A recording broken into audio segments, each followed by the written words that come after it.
ciidamada bilayska ee Soomaaliland ayaa maanta warbaahinta u sheegay inay xabsiga dhigeen Cabdiraxmaan Xaaji oo ku magac dheer Dabcasar kaas oo kamid ah dadka sida aadka u isticmaala baraha bulshada gaar ahaan mareegta Facebook-ga. Afhayeenka ciidamada booliska ee Soomaaliland gaashaanle sare Faysal Xiis ayaa sharaxaad ka bixiyay sababta ciidamada bilayska ee Soomaaliland ay xabsiga u dhigeen Mr. Dabcasar. inaan silaa Dabcasar ciidanka booliska way soo qabteen waanu xidhayahay waxaan lagu eedeynayaa dembi ciqaabeed oo galay oo ah inuu dembi qaranimada Soomaaliland lid ku ah inuu galay iyo aflagaadooyin buu geystay dembigaas ku xidhan yahay sharciga waa loo sameeyay qof kasta dembi gala waa la qabanayaa haduu loo ashriyo noqdo haduu Soomaaliland noqdo qofkii dembi gala waa la qabanayaa ninkaas wuu xidhan yahay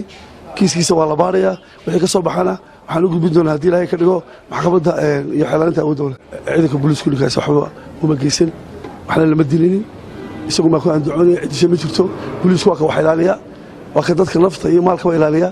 shaqada loo eegmada ah inay dadka badbaadiyaan inay xuquuqdiisa ilaaliyaan waxaan leeyahay waxa uu leeyahay waa la dilay wana la fadhi oo wax ka jiraan war qofka haduu dembi galo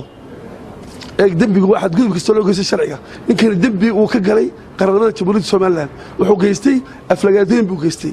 sharcigeenu wuxuu dhigayaa in la qabto oo la xidho kiiskiisa waa la baarayaa